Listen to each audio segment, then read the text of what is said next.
Good evening, friends of the creaking door. This is your host to welcome you into the inner sanctum. Come on in. Well, let me tell you about the loot we picked up in our family. Mother got a new broom. Yeah, she needed it ever since she wrecked the old one in a forced landing on the roof last month. Uncle William got a fur-lined straitjacket. And dear, darling little Aunt Matilda got a new hat pin. Yes, her last one got stuck in the skull of her fourth husband.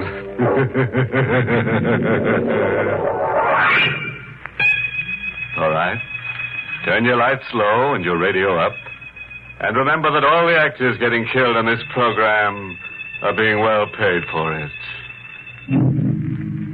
The winter winds moaned around the gabled house like a wandering band of wailing women.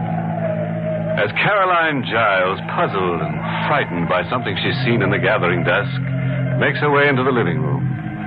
This is young Mrs. Giles' first night at the family mansion built by her husband's grandfather. Only this morning the attractive bride arrived after a honeymoon trip in Europe. When she enters the huge, shadow-filled room, she notices the servant girl at the window. She's a young girl, the only other person in the house. And Caroline can see that she's scarcely able to control the terror she feels. Mary? Yes, ma'am. What's going on out there? Nothing. When will Mr. Giles be home? He should be here within an hour. Why are those cars stopping out there? Cars, Mrs. Giles? Oh, really, Mary? You must see them as well as I do. 3 of them stopped within a few minutes. Look, there's another one. Maybe that's Mr. Giles. No, the car isn't coming into the driveway. It's stopping outside.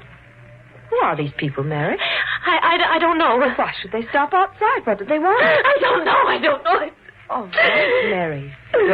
You don't know. There's no reason to become hysterical. Mrs. Giles, come away from the window. But why? You don't know them. Oh, please come away from the window. Mary, why? Now... Oh, I've warned you.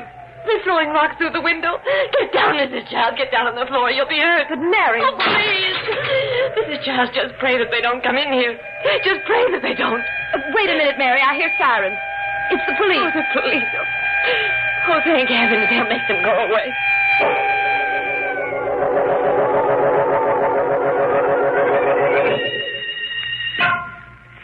Mrs. Giles, I'm Richard Croydon, the mayor of this town. I'm sorry we had to come here under these circumstances. How do you do? This is John Dent, our local chief of police. Mrs. Giles, I'm very sorry about what happened tonight. The crowd is gone now. I'll do my best to see that it never happens again. I've also come to offer what apologies I can. Must have been a frightful experience for you on your first day here. Our people may appear civilized enough, but in many ways we're a very primitive community. I suppose your husband told you that? No, he didn't. But David told me about you, Mr. Croydon. He said you were the oldest friend he has. I believe you live down the road? Yes, that's right. That's how I happened to see those cars coming, and I phoned Chief Dent. But why did those cars come, Mr. Croydon? Why? Well, yes. Why should those people who hardly know me do a thing like this? Well, didn't David tell you? Tell me what? Where is David now? He went to town. I expect him any minute. Well, perhaps he'll tell you what you want to know when he returns. Why can't you tell me? I'm not sure that I care to. Mr. Dent, perhaps you'll be kind enough to explain this? Well, them people weren't after you, ma'am. They were after the man you married. David? But what? Dent, if Mr. Giles hasn't told her, I don't think it's your place to do so. Well, the woman has a right to know. The reason them folks are trying to kill Mr. Giles is because they think he's a murderer. Some call him even worse than that. What do you mean? Mrs. Giles, 2 years ago, a series of killings began in this here county. Girls, young girls, 4 of them were found on lonely roads, stabbed to death. Homicidal maniac, that's what the state police officer said. And my husband? Well, your husband was arrested for them crimes. He was tried right here, but they let him go. We didn't have enough evidence. David, can't believe it. Why should they suspect him? Well, he knew one of them girls, and, he had been sent away, ma'am. Sent away? What are you talking about? Well, everyone knowed there was something wrong with him. He had to go to an asylum for a while. That's quite enough, then. Mrs. Giles, I must tell you this. David was discharged from the rest home, completely cured. It was nothing more than a nervous breakdown. Now, Dent, you have no right to frighten her like this. I'm not frightened. And I'm very grateful to Mr. Dent for telling me what he did. I just want to know one thing. If my husband was acquitted, why should they still believe he's guilty? Because since he left town 6 months ago, there ain't been none of these murders. Not a single one. Now that he's back, they'll start again. That's what you believe, Mr. Dent? Oh, no, ma'am, but that's what the folks are saying. Thank you. And now, if you don't mind, I'd like to be alone. Mrs. Giles, if there's anything I can do... No, thank you. There's nothing. Good night, Mr. Croydon. Good night. Come along, then. Good night, ma'am. Good night.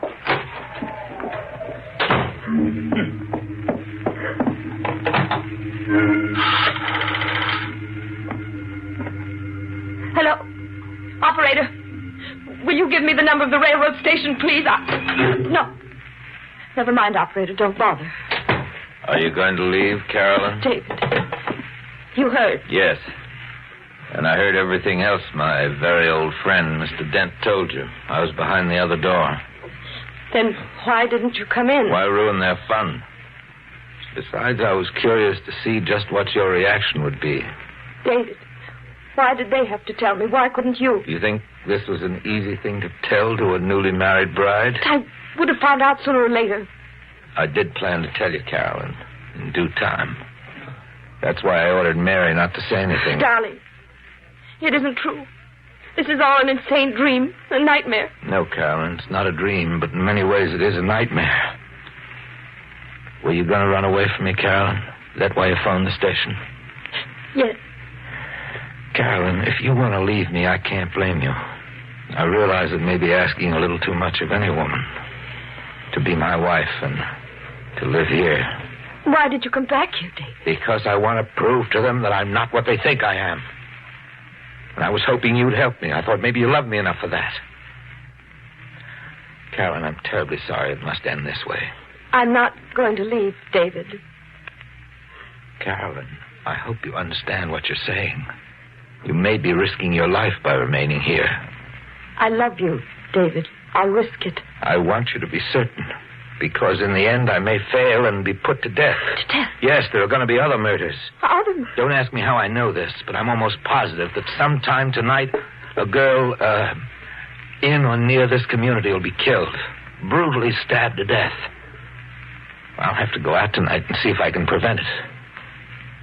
Do you still want to remain? Why are you telling me this? Because I want to know if you really love me or if you said what you did to placate a madman. To quiet a homicidal maniac who may still murder you. Are you going to stay, Carolyn? Yes. I'm going to stay, David.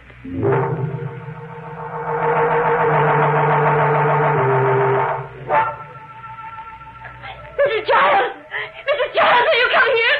I'm coming, Mary. Mrs. Giles. There, Mary. Now just try to calm down. I saw them. I saw them out there. Mary, try to pull yourself together. Tell me what you saw. There was a man out there. A man moving around. Are you sure of it, Mary? I don't see anyone. Well, maybe you can't see him from here, but I saw him from the window of my room. All right. Let's look out the window of your room. I don't want you to think I'm seeing things.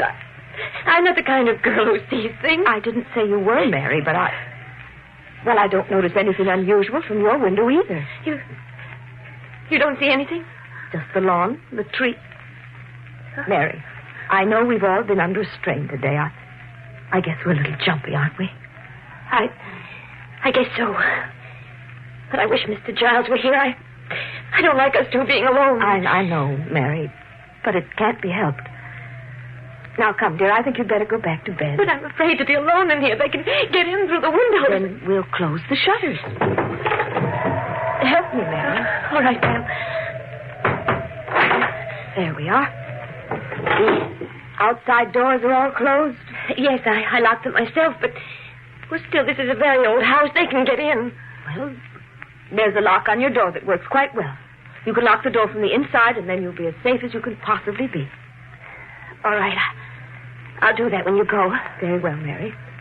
I'll go back to my room. I'm I'm sure you'll sleep now. Good night. I hope so. Good night, Mrs. Giles. Did you lock the door, Mary? Yes, I just did. I'm turning out the light now. I'm sorry I troubled you, Mrs. Giles. Good night. Good night.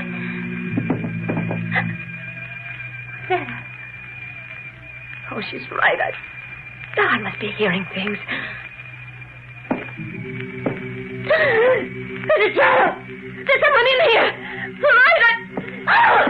Let go of my hand! Mrs. Giles! Mary? He was locked in here with me. Help me, Mrs. Giles! Mary! He's got a knife. I can feel it, a knife. Oh, no, let go of me, please. No. Mary!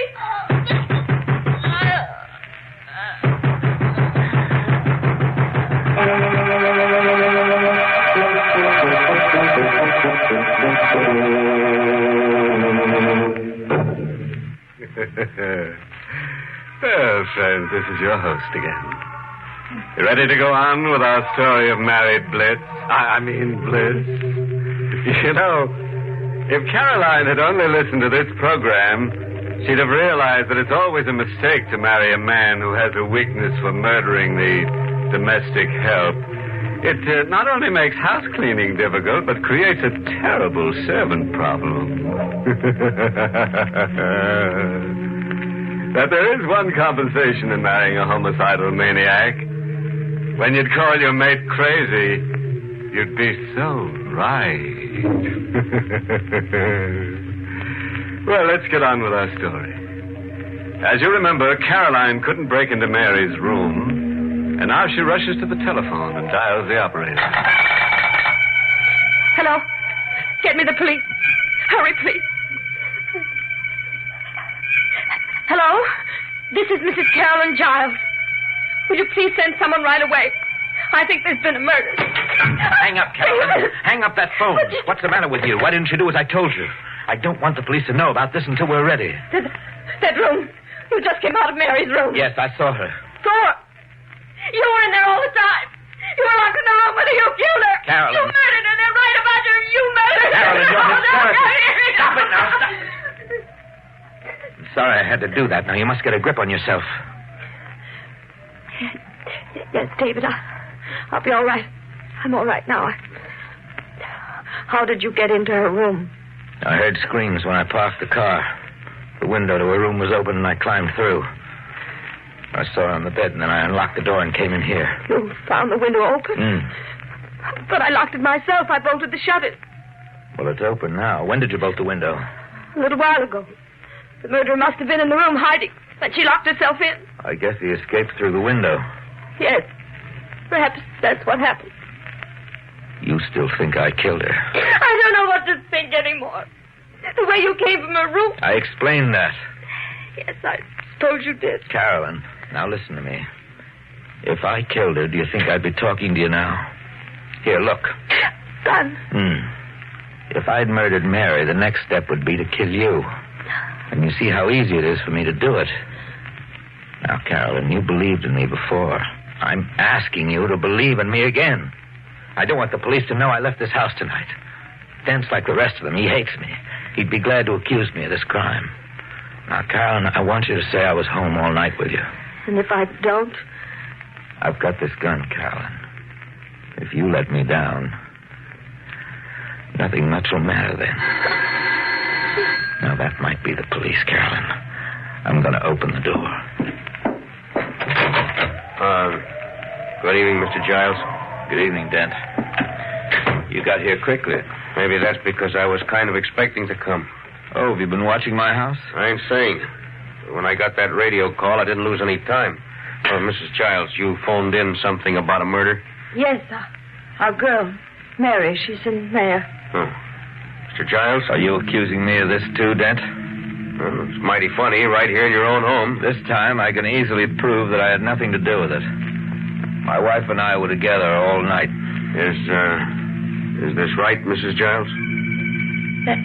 That's right, Mr. Dent.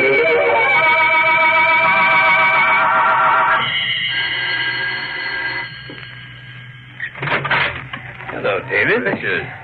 Come in. I understand that Dent questioned you again this morning. Yes, but he didn't get anywhere.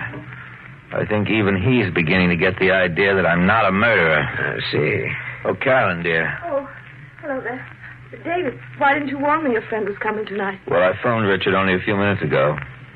You see, Carolyn, I have to go out. Go out? Yeah. I didn't want to leave you alone after everything that's happened. I know, but... Well, couldn't we come with you, David? No, I'm afraid not. Why not? Well, it might be dangerous. David, where are you going? I'm sorry, dear, but I can't tell you. It won't be a long trip. It's only about 20 miles or so. That's all the information I can give you. Has this something to do with these murders?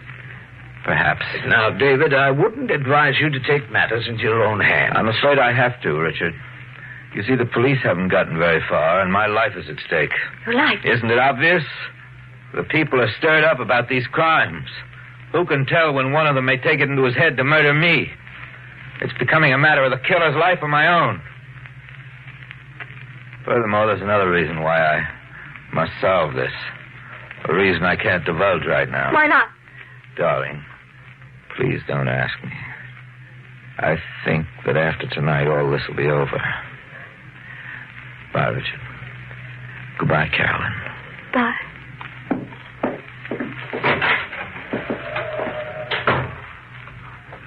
Richard? Yes?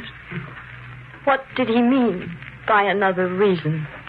Well, Carolyn, if he's right about the murderer, then the next logical victim will be a girl, an attractive girl who's very close to him, so that people will suspect him even more. And the most likely person is yourself.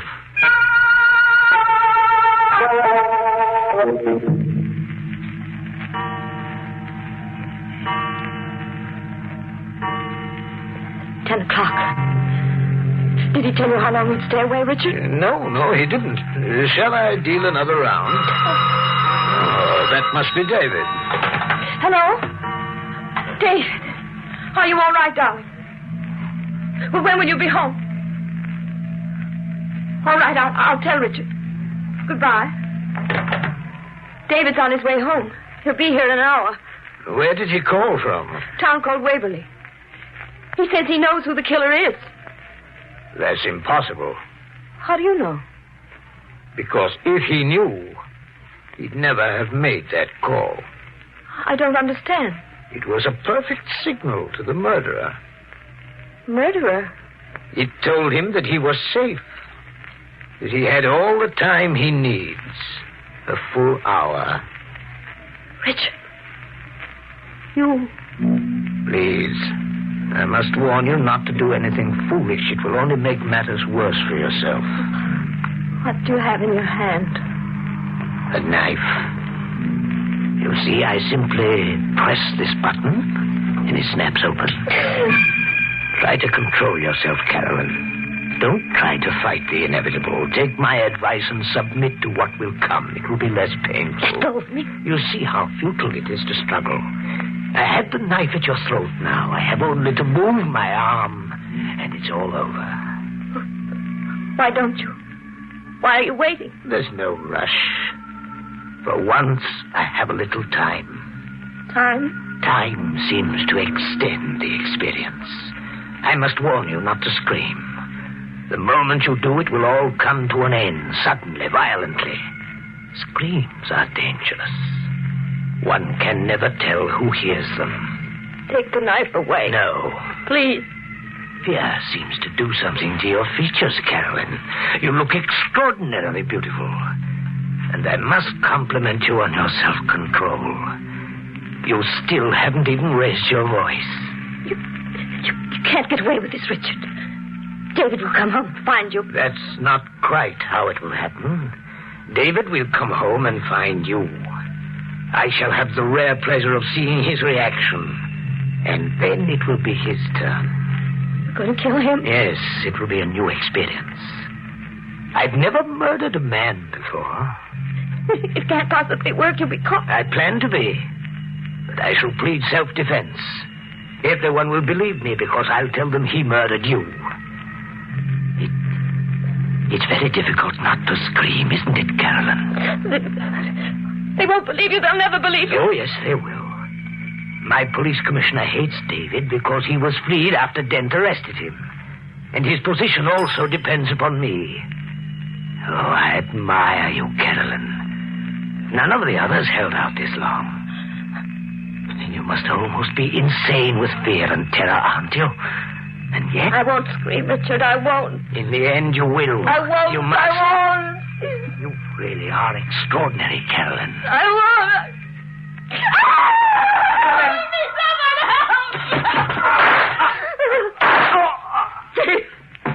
Carolyn.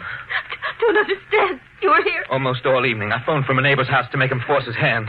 I got back just in time. Still alive. Yes. Richard.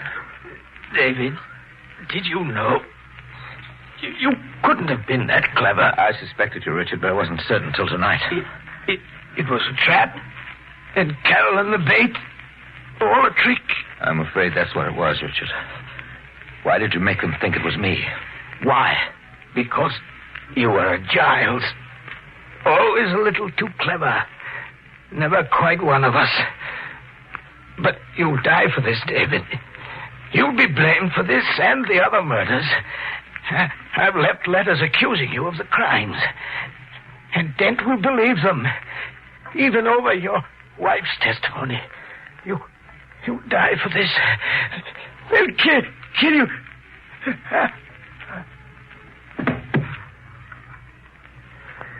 Dead.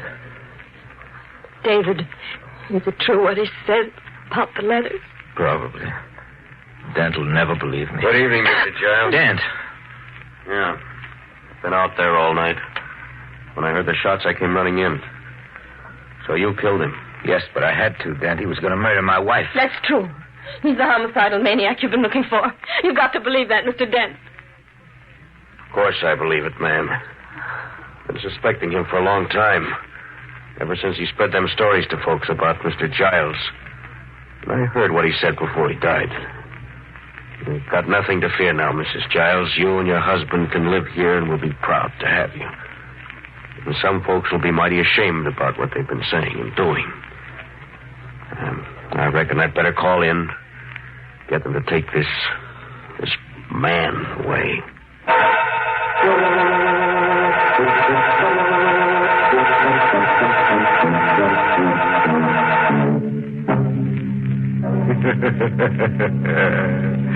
I bet you thought David was crazy, but he fooled you, didn't he?